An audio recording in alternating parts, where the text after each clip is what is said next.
Hello judicial service aspirants, judicial dream की model answer class में आप सबका स्वागत है। आज इस क्लास में हम अडॉप्शन पर एक मॉडल आंसर को डिस्कस करेंगे और Hindu adoption and maintenance act में जो भी वैलिड अडॉप्शन के लिए प्रोविजंस दी हुई हैं उनको डिस्कस करेंगे और यह समझेंगे कि क्या एक हिंदू फीमेल किसी भी बच्चे को अडॉप्ट कर सकती है या वो अपने चाइल्ड को अडॉप्शन में दे सकती है। यह एक थ्योरेटिकल क्वेश्चन है और इस पे किसी भी एग्ज़ाम में जजमेंट बेस्ड क्वेश्चन नहीं पूछा जा सकता। एग्जामिनर किसी भी एग्ज़ाम में इस क्वेश्चन को सीधे सीधे पूछ सकता है कि explain the essential conditions of a valid adoption under Hindu adoption and maintenance act and discuss whether a Hindu female has a right to take or give a child in adoption.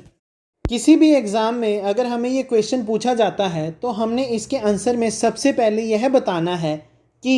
जो एक वैलिड मैरिज है वो parties को एक child Procreate करने के लिए allow करती है, जो पार्टीज़ के लिए बेनिफिशियल है ही, परंतु वे सोसाइटी के पॉइंट ऑफ व्यू से भी बड़ी इंपॉर्टेंट है। क्योंकि जब पार्टीज़ किसी लेजिटिमेट चाइल्ड को प्रोक्रिएट करती हैं तो वो सोसाइटी को कंटिन्यू रहने में सहायता करती हैं। मैरिज के इम्पॉर्टेंट एस्पेक्ट को डिस्कस करने के बाद हम अपने आंसर में यह बताएंगे कि कई बार पार्टीज़ ड्यू टू फिज़िकल और मेंटल इम्पोटेंसी के कारण चाइल्ड को प्रोक्रिएट नहीं कर सकती, तो उस केस में उनकी बैरननेस की प्रॉब्लम को सॉल्व करने के लिए और जो भी चाइल्ड है उसको डेस्टिट्यूशन और वैग्रेंसी से प्रोटेक्ट करने के लिए द गवर्नमेंट ऑफ इंडिया ने अडॉप्शन की प्रोविजंस को इनेक्ट किया है, जिनको Hindu adoption and maintenance act 1956 deal करता है। अडॉप्शन के एम को बताने के बाद हम अपने आंसर में अडॉप्शन की मीनिंग को एक्सप्लेन करेंगे, जिसमें हम बताएंगे कि अडॉप्शन सिर्फ एक ट्रांसप्लांटेशन है एक चाइल्ड का अपनी नेचुरल फैमिली से अडॉप्टिव फैमिली में। और जब भी कोई पेरेंट अपने चाइल्ड को अडॉप्शन में देता है और दूसरी पार्टी जो उसे अडॉप्ट करती है, तो अडॉप्शन के टाइम पे अडॉप्टेड चाइल्ड के जो भी अपनी नेचुरल फैमिली से टाइज हैं वो ब्रेक हो जाते हैं और उसको जो अडॉप्टिव फैमिली है उसका ही एक नेचुरल मेंबर कंसीडर किया जाता है। और यह बताएंगे कि अगर कोई भी पार्टी किसी भी कारणवश चाइल्ड को प्रोक्रिएट नहीं कर सकती तो उस केस में वे Hindu adoption and maintenance act की प्रोविजन से अकॉर्डिंग किसी भी चाइल्ड को अडॉप्ट कर सकते हैं। According to section 5 of Hindu adoption and maintenance act, अगर किसी भी पार्टी ने किसी चाइल्ड को अडॉप्ट करना है तो उसको जो भी कंडीशंस इस एक्ट में प्रोवाइड की गई हैं उसके अकॉर्डिंग ही अडॉप्ट करना पड़ेगा। अगर वो किसी भी प्रोविज़न को फुलफ़िल नहीं करती है तो उस केस में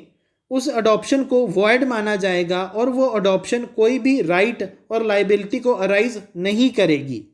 अपने आंसर में सेक्शन 5 की प्रोविजंस को डिस्कस करने के बाद हम सेक्शन 6 की प्रोविजंस को डिस्कस करेंगे और यह बताएंगे कि अगर किसी पार्टी ने कोई भी वैलिड अडॉप्शन करनी है तो उसको कुछ कंडीशंस फुलफ़िल करनी पड़ेंगी। जैसे जो पार्टी अडॉप्ट कर रही है वो कॉम्पिटेंट पार्टी होनी चाहिए और जो पार्टी अपने चाइल्ड को अडॉप्शन में दे रही है वे भी उसको अडॉप्शन में देने के लिए कॉम्पिटेंट होनी चाहिए। और जिस बच्चे को हम अडॉप्ट कर रहे हैं वह अडॉप्शन में लिया जाना चाहिए। इस सेक्शन के अकॉर्डिंग अगर कोई भी पार्टी जो अडॉप्ट कर रही है वे कॉम्पिटेंट नहीं है और जो पार्टी किसी चाइल्ड को अडॉप्शन में दे रही है वो कॉम्पिटेंट नहीं है, या फिर जिस चाइल्ड को हम अडॉप्ट कर रहे हैं वे चाइल्ड अडॉप्शन के लिए कॉम्पिटेंट नहीं है, तो उस केस में जो अडॉप्शन है वो वैलिड अडॉप्शन नहीं माना जाएगा। सेक्शन 6 की प्रोविजंस को डिस्कस करने के बाद हम अपने आंसर में section 10 of Hindu adoption and maintenance act 1956 की प्रोविजंस को डिस्कस करेंगे और यह बताएंगे कि हम जिस चाइल्ड को अडॉप्ट करते हैं वे हिंदू होना चाहिए और पहले से किसी भी पार्टी के द्वारा अडॉप्ट नहीं किया जाना चाहिए। और इस सेक्शन के अकॉर्डिंग वह चाइल्ड मैरिड नहीं होना चाहिए और अपनी 15 साल की एज से कम होना चाहिए। परंतु अगर जो पार्टी उस बच्चे को अडॉप्ट कर रही है उस पर ऐसे कस्टम अप्लाई होते हैं जो उसको यह अलाउ करते हैं कि वे किसी भी मैरिड पर्सन को अडॉप्ट कर सकें या फिर जो चाइल्ड 15 साल की एज से ऊपर का है उसको अडॉप्ट कर सके, तो उस केस में उस कस्टम के अकॉर्डिंग वह पार्टी उस बच्चे को अडॉप्ट कर सकती है। अपने आंसर में सेक्शन 10 की प्रोविजंस को डिस्कस करने के बाद हम section 7 and 8 of Hindu adoption and maintenance act 1956 की प्रोविजंस को डिस्कस करेंगे और यह बताएंगे कि इन दोनों सेक्शंस के अकॉर्डिंग एक मेल और एक फीमेल दोनों ही किसी भी चाइल्ड को अडॉप्ट कर सकते हैं, परंतु अगर वो दोनों मैरिड हैं तो इस केस में अगर अडॉप्ट फादर कर रहा है तो उस केस में उसको अपनी वाइफ से कंसेंट लेनी ही पड़ेगी। परंतु अगर उसकी वाइफ अनसाउंड माइंड की है या फिर उसने वर्ड को रिनाउंस कर दिया है या फिर वो किसी और रिलीजन में कन्वर्ट हो गई है तो उस केस में वो बिना कंसेंट लिए भी चाइल्ड को अडॉप्ट कर सकता है। और ऐसे ही अगर कोई वाइफ किसी बच्चे को अडॉप्ट कर रही है तो उस केस में उसको अपने हस्बैंड की कंसेंट लेनी ही पड़ेगी। परंतु अगर उसके हस्बैंड ने वर्ल्ड को रिनाउंस कर दिया है और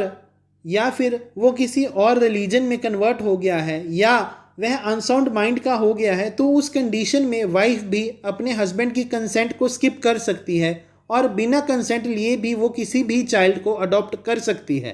सेक्शन 7 एंड सेक्शन 8 की प्रोविजंस को डिस्कस करने के बाद हम यह बताएंगे कि 2010 की अमेंडमेंट से पहले सिर्फ और सिर्फ हस्बैंड के पास राइट था कि वो किसी भी बच्चे को अपनी वाइफ की कंसेंट से अडॉप्ट कर सकता है, परंतु वाइफ अपने हस्बैंड की कंसेंट से भी किसी भी चाइल्ड को अडॉप्ट नहीं कर सकती थी। सीता भाई वर्सेस रामचंद्रा के केस में भी सुप्रीम कोर्ट ने यह हेल्ड किया था कि वाइफ के पास कोई भी पावर नहीं है किसी चाइल्ड को अडॉप्ट करने के लिए और सिर्फ husband he with the consent of his wife किसी भी चाइल्ड को अडॉप्ट कर सकता है। बट 2010 की अमेंडमेंट के बाद गवर्नमेंट ऑफ इंडिया ने इक्वल राइट वीमेन को दिया और एक औरत अब इस नए एक्ट के अकॉर्डिंग किसी भी चाइल्ड को अडॉप्ट कर सकती है, परंतु वे अडॉप्ट सिर्फ और सिर्फ अपने हस्बैंड की कंसेंट के साथ ही कर सकती है। परंतु अगर उसके हस्बैंड ने वर्ल्ड को रिनाउंस कर दिया है या फिर उसने किसी और रिलीजन को अडॉप्ट कर लिया है या फिर वो अनसाउंड माइंड का हो गया है तो उस केस में वाइफ अपने हस्बैंड की कंसेंट को स्किप कर सकती है। इस केस लॉ को डिस्कस करने के बाद हम अपने आंसर में section 11 of Hindu adoption and maintenance act 1956 की प्रोविजंस को डिस्कस करेंगे और यह बताएंगे कि अगर कोई भी मेल पर्सन किसी चाइल्ड को अडॉप्ट करना चाहता है और वे चाइल्ड फीमेल चाइल्ड है तो उस केस में बच्चे और उस मेल की एज में 21 ईयर्स का डिफरेंस होना चाहिए। और ऐसे ही अगर कोई फीमेल किसी मेल चाइल्ड को अडॉप्ट करना चाहती है तो इस केस में मेल चाइल्ड और उस फीमेल की एज में 21 ईयर्स का डिफरेंस होना चाहिए। इसके बाद हम बताएंगे कि अगर कोई भी पार्टीज एक मेल चाइल्ड को अडॉप्ट करना चाहती हैं तो उस केस में उनके पास अपना खुद का सन या फिर अपने सन का सन या फिर अपने सन के सन का सन अलाइव नहीं होना चाहिए। अगर हम सिंपल भाषा में कहें तो किसी भी पार्टी के पास अपना बेटा या फिर अपना पोता या फिर अपना पड़पोता जीवित नहीं होना चाहिए। और ऐसे ही अगर कोई पार्टी किसी फीमेल चाइल्ड को अडॉप्ट करना चाहती है तो उनके पास अपनी डॉटर या फिर अपने बेटे की डॉटर अलाइव नहीं होनी चाहिए। सेक्शन 11 की प्रोविजंस को डिस्कस करने के बाद हम अपने आंसर में गुरादास वर्सेस रस रंजन के केस को डिस्कस करेंगे जिसमें सुप्रीम कोर्ट ने कहा था कि अगर हम दत्ता होमा परफॉर्म कर भी लेते हैं तो उस केस में भी जो अडॉप्शन है वो वैलिड अडॉप्शन नहीं मानी जाएगी जब तक there was actual taking and giving of a adopted child. तो इस केस के अकॉर्डिंग जब तक हम जो भी अडॉप्टेड चाइल्ड है उसको अडॉप्टिव फैमिली में नहीं दे देते तब तक जो अडॉप्शन है वो वैलिड अडॉप्शन नहीं मानी जाएगी। अपने आंसर में इस केस लॉ को डिस्कस करने के बाद हम section 9 of Hindu adoption and maintenance act की प्रोविजंस को डिस्कस करेंगे और यह बताएंगे कि फादर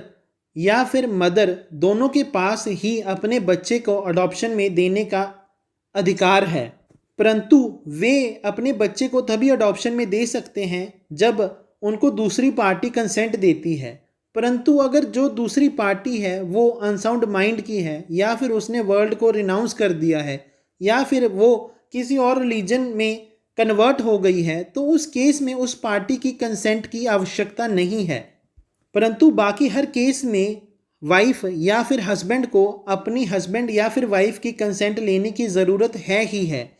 इस सेक्शन के अकॉर्डिंग अगर किसी भी चाइल्ड के पेरेंट्स की डेथ हो जाती है या फिर उसकी पेरेंट्स के बारे में कुछ पता ही नहीं है, या फिर जो उसके पेरेंट्स हैं वो अनसाउंड माइंड के हैं, या उन्होंने अपने रिलीजन को कन्वर्ट कर लिया है, या फिर उन दोनों ने ही वर्ल्ड को रिनाउंस कर दिया है, तो उस केस में उस बच्चे के गार्डियन के पास भी यह अधिकार है कि वो उस चाइल्ड को अडॉप्शन में दे सके। परंतु वह चाइल्ड को तब ही अडॉप्शन में दे सकता है जब कोर्ट उसको कंसेंट देती है, और कोर्ट तभी कंसेंट देगी जब उसको लगता है कि जो ये अडॉप्शन है वो चाइल्ड की वेलफेयर के लिए है, और जो पार्टी अडॉप्ट कर रही है वो उस बच्चे के लिए कुछ भी मनी पे नहीं कर रही है। अगर कोर्ट को लगता है कि ये एक चाइल्ड की ट्रैफिकिंग नहीं है तो उस केस में ही कोर्ट गार्डियन को कंसेंट देगी कि वो चाइल्ड को अडॉप्शन में दे सकता है। अपने आंसर में सेक्शन 9 की प्रोविजंस को डिस्कस करने के बाद हम कंक्लूड करेंगे कि अगर दोनों पार्टीज़ इन सभी कंडीशंस को फुलफ़िल करती हैं तो ही वो अडॉप्शन में अपने बच्चे को दे सकती है और दूसरी पार्टी उस बच्चे को अडॉप्ट कर सकती है। परंतु अगर कोई भी पार्टी किसी भी कंडीशन को फुलफ़िल नहीं करती है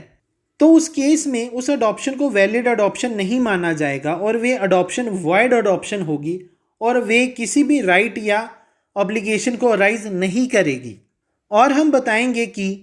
सेक्शन 8 के अकॉर्डिंग अब इस प्रेजेंट एक्ट में जो एक वाइफ है वो भी अपने चाइल्ड को अडॉप्शन में दे सकती है और किसी भी चाइल्ड को अडॉप्शन में ले सकती है। तो इस तरह अगर किसी भी एग्ज़ाम में आपको ये क्वेश्चन पूछा जाता है तो आपने इसके आंसर को ऐसे ही अटेम्प्ट करना है। और अगर आप इस आंसर की PDF चाहते हैं तो हमारे व्हाट्सएप या फिर हमारे टेलीग्राम ग्रुप को ज्वाइन करें। और अगर आप इस टॉपिक पे MCQs चाहते हैं